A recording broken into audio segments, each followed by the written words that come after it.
3, 2, 1 start. Rolling. பெண்ணியம் குறித்து தானே உங்களுடைய கருத்து? வர்றதுக்கு ரெடியாக இருக்குது. அதனால் இலக்கிய அமைப்புகள்லாம் வரட்டுமா, எவ்வளோ இருந்தாலும் நல்லது தானே. மக்கள் அங்கங்கே உள்ள மக்கள்லாம் கலந்துருவாங்கல்ல. கல்வி அலுவலர் ரொம்ப பாராட்டி மற்ற ஸ்கூல்லையும் போய் இதை பற்றி சொல்லி நீங்கள் உங்கள் ஸ்கூலில் அப்படி நடத்தல, ஏகரெடுத்த ஸ்கூலுக்கு போங்க, அங்கே தலைமை ஆசிரியர் எவ்வளோ அழகாக அந்த குமிழ்முனை நேயர்களுக்கு வணக்கம். இன்றைய படைப்பாளருடன் நாம் நிகழ்வில் சந்திக்க இருப்பது தூத்துக்குடி மாவட்டம் மூக்குப்பேரியில் கிராமப்புற தமிழ் மன்றம் நிகழ்வு நடத்தி வரும் மூக்குப்பேரி தேவதாசன் ஐயா அவர்களை சந்திக்க இருக்கிறோம். ஐயா வணக்கம். வணக்கம் ஐயா. உங்கள்கிட்ட முதல் கேள்வியா, நீங்கள் இப்போ ஓய்வு பெற்ற தலைமை ஆசிரியர், உங்களோட ஆசிரியர் பணி குறித்து கொஞ்சம் சொல்லுங்களேன். 1968-70 வரைக்கும் பாளையங்கோட்டை பிஷப் சார்ஜன்ட் ஆசிரியர் பயிற்சி பள்ளியில் இடைநிலை ஆசிரியர் பயிற்சி படித்தேன். படிச்சுட்டு வந்த உடனே எங்கள் இதே மூக்குப்பேரி ஏகரித்து சபை நடுநிலை பள்ளியில் விடுப்பு காலி பண்ணிக்கிட்டோம், அதாவது லீவ் பிளேஸ்ன்னு சொல்லுவாங்கள்ல, அது அப்படி தொடர்ந்து ஒரு 6 மாதம் 7 மாதம் இப்போ பார்த்தேன். பிறகு எங்கள் அப்பா ரிட்டையர் ஆனாங்க 1972. அந்த இடத்துல என்ன நேரே தலைமை ஆசிரியரை போடலை, கீழே உள்ள இடைநிலை ஆசிரியரை போட்டு அப்படி 3ஆம் கிளாஸு 4ஆம் கிளாஸு அப்படி ரொம்ப நாளாக 4ஆம் கிளாஸில் இருந்துட்டு 2000 ஆண்டில் எனக்கு முந்தி இருந்த தலைமை ஆசிரியர் ஓய்வு பெற்றார். அந்த இடத்துல என்ன தலைமை ஆசிரியர் போட்டாங்க. 9 ஆண்டுகள் நான் தலைமை ஆசிரியர் பணி பண்ணேன். 27 ஆண்டுகள் இடைநிலை ஆசிரியர், 9 ஆண்டுகள் மட்டும் தலைமை ஆசிரியர். தலைமை ஆசிரியராக இருக்கும்போது இங்கே உள்ள ஆசிரியர் மன்றங்கள்லாம் என்ன பேச சொல்லுவாங்க, கவிதை வாசிக்கிறது, ஆண்டு விழா வந்தால் கவிதை வாசிக்கிறது, பிறகு மாவட்ட அளவில் நடக்கிற பள்ளி சீரமைப்பு மாநாடு, கூட்டணி ஆசிரியர் மாநாடு, எல்லாத்துலேயுமே என்ன தான் கவிதை வாசிக்க போடுவாங்க. அங்கே கூட ஒரு டிஓ சொல்லுவார், ஆசிரியர் கவிஞர் இவருக்கு பட்டம் கொடுத்துருக்கலாம் பாரு. அந்த மாதிரி தூத்துக்குடி, ஆழ்வார் திருநெல்வேலி, தெந்திருப்பார், ஆத்தூர் எல்லா இடத்துலையும் போய் கவிதை வாசிக்கிற வழக்கம் தான். இன்னைக்கு பார்த்தோன்னே எல்லோரும் நான் கவிதை வாசிக்கிற ஆசிரியர் தான் சொல்லுவாங்க. இதான் இப்படி பிறகு பள்ளிக்கூடத்து பிள்ளைகளுக்கும் நல்ல நாடகங்கள் எழுதி கொடுப்பேன். இந்த நாடகங்கள்லாம் ரொம்ப சிறப்பாக இருக்கும்.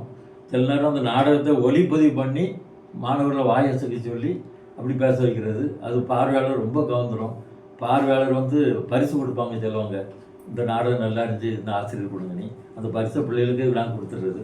இப்படி ஆசிரியர் பணி ரொம்ப சிறப்பாக இருந்துச்சு. ஒரு நல்ல ஆசிரியர் விருது மட்டும் கிடைக்கல, எங்கள் அப்பாவுக்கு கிடைச்சிருந்து. ஆனால் இப்போ இலக்கிய பணிக்காக எத்தனை விருதுகள் வாங்கியாச்சு. நல்ல ஆசிரியர் பணி எனக்கு ஒரு வெற்றியான பணி. 27 ஆண்டுகளாக இடைநிலை ஆசிரியராகவும் 9 ஆண்டுகள் தலைமை ஆசிரியராகவும் பணியாற்றிருக்கீங்க. இதற்கிடையில் இந்த ஆசிரியர் பணியின் போது நீங்கள் ஏதேனும் மேற்கொண்ட சவால்கள் அதை குறித்து பகிர்ந்து கொள்ளுங்க. சவால்னு சொல்லும்போது ஏகப்பட்ட சவால் நினைவுக்கு வருது. இருந்தாலும் ஒரு சில நான் குறிப்பிட விரும்புகிறேன். அதாவது ஆண்டுக்கு ஒரு முறை பள்ளி துணை ஆய்வாளர் பள்ளியை பார்வையிட வருவாங்க. பார்வையிட வரும்போது ஒவ்வொரு வகுப்பாக போய் கேள்வி கேட்டு மாணவர் பதில் சொல்லி தலைமை ஆசிரியர் கூட்டம் போட்டு நல்லா சிறப்பாக இருக்குன்னு சொல்லிவிட்டு கடைசியிலே நாங்கள் ஒரு நிகழ்ச்சி நடத்துவோம். இளைஞர் செஞ்சுவிளை சங்கம், மாணவர் சாரணர் இயக்கம், இலக்கிய மன்றம், இப்படி ஒரு சில அமைப்புகள் நடத்துவோம். அந்த அமைப்புகளை பார்த்த கல்வி அலுவலர் ரொம்ப பாராட்டி மற்ற ஸ்கூல்லையும் போய் இதை பற்றி சொல்லி நீங்கள் உங்கள் ஸ்கூலில் அப்படி நடத்தலை, ஏகரடிச்ச ஸ்கூலுக்கு போங்க, அங்கே தலைமை ஆசிரியர் எவ்வளோ அழகாக அந்த எக்ஸ்ட்ரா கரிக்குலர் ஆக்டிவிட்டீஸை நடத்துகிறாங்க, புறவணை செயல்கள் அது எப்படி நடத்துகிறாங்க பாருங்கன்னு சொல்லி எல்லா ஆசிரியரும் இங்கே எங்கள் பள்ளியிடத்தில் என்கிட்ட கேட்பாங்கன்னா அந்தந்த ஆசிரியரை காமிச்சு கொடுப்பேன். இது மாவட்ட அளவில் ஒரு பெரிய வரவேற்பாக இருந்துச்சு. இதுதான் எனக்கு உடனே நினைவுக்கு வருது. சிறப்பு. இது போல் சவால்களை சந்தித்து வந்த நீங்கள், உங்களுக்குள்ள ஒரு தமிழ் பணி ஆர்வம் வந்திருக்கும். ஆசிரியர் பணி முடித்து தமிழ் பணி மீது ஒரு ஆர்வம் வந்திருக்கும். அப்படி தமிழ் பணி மீது ஆர்வம் அது எப்போ வந்தது? அந்த ஆர்வம் குறித்து உங்களோட கருத்து சொல்லுங்களேன். அது சொல்லணும்னா கொஞ்சம் முதல்லேருந்து சொல்ல வேண்டியிருக்கு. எப்படின்னா 9ஆப்பு நான் படிக்கும்போதே பள்ளி ஆண்டு மலருக்கு கவிதை கேட்பாங்க. அப்போதே இந்த மூக்குப்பேரி ஊர் சிறப்பை பற்றி ஒரு 12 குறளில் ஊர் நயம் பகரும் பன்னீர் குரட்பான்னு சொல்லி ஒரு கட்டுரை எழுதி கொடுத்தேன். அது அந்த ஆண்டு மலர்லாம் வெளியே வந்து ஊர் பூராவுக்கும் நல்ல பேச்சாச்சு. பிறகு அப்படி 10 வகுப்பு 11 வகுப்பு 12 வகுப்பு எல்லா வகுப்பும் நடக்கும்போதும் 4 ஆண்டு மலரில் என்னுடைய கவிதைகள் வந்திருக்கு. அப்புறம் ஆசிரியர் பணி பாளையங்கோட்டில் படிச்சுட்டு 2 வருஷம் முடிச்சு வந்த உடனே நான் வானொலிக்கு கவிதை எழுத ஆரம்பித்தேன். நெல்லை வானொலிக்கு. நெல்லை வானொலியில் என்னை வருஷந்தோறும் கூப்பிடுவாங்க. கூப்பிட்டு என் கவிதை வாசிக்க வைப்பாங்க. அப்படி ஒரு 12 முறை என் கவிதை வாசிச்சிருக்கேன். பிறகு அது மட்டும் இல்லை, ஒவ்வொரு விசேஷ காலங்களிலும் கிறிஸ்மஸ், ஈஸ்டர் இப்படி நேரத்துலலாம் தினகரன், மாலை மலர், சிறுவர்மணி, தினமணிக்கெல்லாம் கவிதை எழுதி அனுப்பிடுவேன். அந்த கவிதைகள் எல்லாம் எல்லா பத்திரிகையிலும் வரும். அதை தான் நான் தொகுத்து இப்படி ஒரு திருமுறை இலக்கியன்னு சொல்லி ஒரு நூலே வெளியிட்டேன். அதில் எல்லாம் பத்திரிகையில் வந்த கவிதைகள் எல்லாமே இதில் அடங்கியிருக்கு. இப்படி அது மட்டும் இல்லை, ஆசிரியர் இருக்கும்போது தினத்தந்தியில் சிரிப்பு அப்படிங்கிற பகுதி வரும். அதுக்கு எழுதி விடுறது 5 ரூபா பரிசு கிடைக்கும். அது ரொம்ப பெருசாக இருக்கும் அந்த காலத்தில். இப்படி பிறகு திருநெல்வேலியிலேருந்து வெளியே வர்ற பாலியர் நேசன், நற்போதகம், புத்துயிர்னி கிறிஸ்தவ பத்திரிக்கை வரும். அத்தனையிலும் சிறுகதை, கவிதை, பாட்டு இதெல்லாம் எழுதி அனுப்புவேன். அப்புறம் பள்ளிக்கூடத்தில் எந்த நிகழ்ச்சினாலும் என்னை தான் எழுத சொல்லுவாங்க. ஒரு பாட்டு எழுதித்தாங்க, ஒரு கவிதை எழுதித்தாங்க. எனக்கு கூட ஆல் இண்டியா ரேடியோக்கு எப்படி சந்தர்ப்பம் கிடச்சிச்சின்னா, ஆசிரியர் திருவிழா வந்து சரக அளவில் கொண்டாடணும் எங்கள் பள்ளிக்கூடத்தில். அப்போ நான் ஆசிரியர் சமுதாயத்தை பற்றி டாக்டர் ராதாகிருஷ்ணனை பற்றி ஒரு கவிதை வாசித்தேன். வானொலி நிலையத்தில் வந்து ரெக்கார்டு பண்ண வந்திருந்த தென்கட்சி சுவாமிநாதன் அவர்கள் என்னை பார்த்து, நீங்கள் கட்டாயம் ஸ்டேஷனுக்கு வாங்க, உங்கள் கவிதையெல்லாம் எழுதிட்டு வாங்கன்னு சொல்லி இந்த பள்ளிக்கூடத்து மூலமாக தான் எனக்கு என் கவிதை வாசிக்கிறதுக்கு ஒரு சந்தர்ப்பம் கிடைச்சி. அதனால் பள்ளிக்கூடத்தில் இந்த தமிழ் பணி ரொம்ப அமோகமாக நடந்துச்சுங்க. சிறப்பு, மகிழ்ச்சியா. உங்களுக்கும் கவிதைக்கு இடையே நல்ல நெருக்கமான உறவு இருக்குது. இதற்கிடையில் நீங்கள் வந்து எழுதிய முதல் கவிதை அல்லது சவால் நிறைந்த கவிதை இதை குறித்து பகிர்ந்துக்கலாம். முதலாவது எழுதிய கவிதைன்னா அந்த குரல் வெண்பா தான். வெண்பானா 4 அடிகள், குரல் வெண்பானா 2 அடிகள். மூக்குப்பேரி ஊரை பற்றி நான் எழுதின முதல் கவிதை, அருமையாய் ஆண்டோர் அழைத்தார் அவனியில் அன்றேதான் மூக்குப்பீரி என்று. ஆண்டோர் அறிவுடை ஒழுக்கத்தில் ஆசாரர் வாழ்வார் உளர். இந்து கிறிஸ்தவ பற்பல மார்க்கம் இதனில் பல வகை உண்டு. ஈன்றார் இறைவன் எமக்கே எழிலாக மார்க்கு பள்ளியைத்தான். அப்போ நான் மார்க்கு பள்ளியில் படிச்சுட்டு இருந்தேன். அதனால் அதை எழுதி விட்டேன். இதுதான் முதல். இதை 12 வரிகள் வரும். பிறகு சவாலாக நிறைந்த கவிதைன்னு சொல்லும்போது, ஒரு 3 ஆண்டுகளுக்கு முன்பதாக திருநெல்வேலி, கன்னியாகுமரி, தூத்துக்குடி 3 மாவட்டத்து சார்பாக வேவு சிதம்பரனாருடைய 150வது பிறந்தநாள் விழா கொண்டாடினாங்க திருநெல்வேலியில். அப்போது கவிதை 150 வரிகளில் கவிதை எழுத சொன்னாங்க. நான் எழுதி அனுப்பியிருந்தேன். அதில் வாசிக்கன்னு சொன்னாங்க. எனக்கு அதில் முதல் பரிசு கிடைத்தது. அந்த மாவட்ட ஆட்சித்தலைவர் விஷ்ணு அவர்கள் எனக்கு சான்றிதழ் தந்தாங்க. இதுதான் என்னுடைய வாழ்க்கையில் ஒரு பெரிய சவாலான கவிதை. 3 மாவட்டத்து சார்பாக நான் முதல் பரிசு பெற்றது. அதுதான் பெருமையாக சொல்லிக்கிட்டேன். ஐயா, நீங்கள் இப்போ வானொலியில் கவிதை வாசித்திருக்கிறீங்க. உங்களோட படைப்புகள், சின்ன சின்ன படைப்புகள் கூட எல்லா நாளிதழ்கள்லையும் எழுதி அனுப்பிக்கிட்டு இருக்கிறீங்க. இப்படி ஒவ்வொரு இடமா அப்படி அனுப்பி வச்சிருக்கிற உங்களோட படைப்புகளை மொத்தமாக தொகுத்து ஒரு புத்தகமாக, ஒரு மொத்த படைப்பாக வெளியிடும்போது, அதாவது முதல் படைப்புன்னு சொல்லுவாங்க இல்லையா, அந்த சொல்லுவாங்க, பொதுவாகவே சொல்லுவாங்க முதல் குழந்தை அடிமாங்க. அதுபோல் உங்களோட முதல் படைப்பு, அந்த முதல் படைப்பு அனுபவம் எப்படி இருந்தது?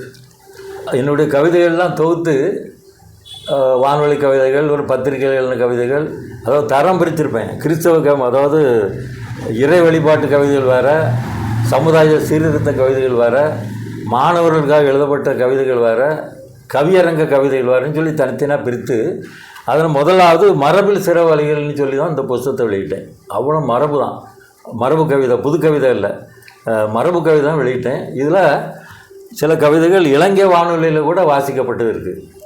அந்த மாதிரி அப்படிப்பட்ட கவிதைகள் இதில் எல்லாம், அதாவது பிள்ளைகளுக்கு தேவையான தலைவர்கள் பற்றி, காமராஜர் பற்றி, நேரு பற்றி, பாரதியார் பற்றி, பாரதிதாசன் பற்றி, இப்படி ஏகப்பட்ட கவிதைகள் இருக்குது. இதை முதலாக வெளியிடும்போது எல்லோரும் திருநெல்வேலியை தான் வெளியிட்டேன். எல்லோரும் ரொம்ப பாராட்டினாங்க. ஏன்னா திருநெல்வேலி, தூத்துக்குடி மாவட்டத்தை சேர்ந்தவர் திருநெல்வேலியில் வந்து வெளியிடுறாருன்னு கூட நார்மலாக பேசினாங்க. அப்போது நான் தான் சொன்னேன், இந்த அத்தனை கவிதைகளும் நெல்லை வானொலியில் ஒளிபரப்பானது. இப்போ நான் பாளையங்கோட்டை ஆசிரியர் பயிற்சி பள்ளியில் படிக்கும்போது இங்கே இலக்கிய அமைப்புகளோட தொடர்பு, அதனால தான் நான் திருநெல்வேலியில் வெளியிடுறேன்னு சொல்லி. இதில் சில கவிதைகள்லாம் அந்த மதுரை காமராஜர் பல்கலைக்கழகத்தில் உள்ள வேந்தர் கூட ஒரு கவிதை பாராட்டி எழுதியிருந்தார். அந்த கவிதை வந்து இளைய சமுதாயம்னு சொல்கிற கவிதை. இந்த இளைய சமுதாயத்தில் நான் ஒரு 4 வரியை மட்டும் வாசிக்கிறேன்.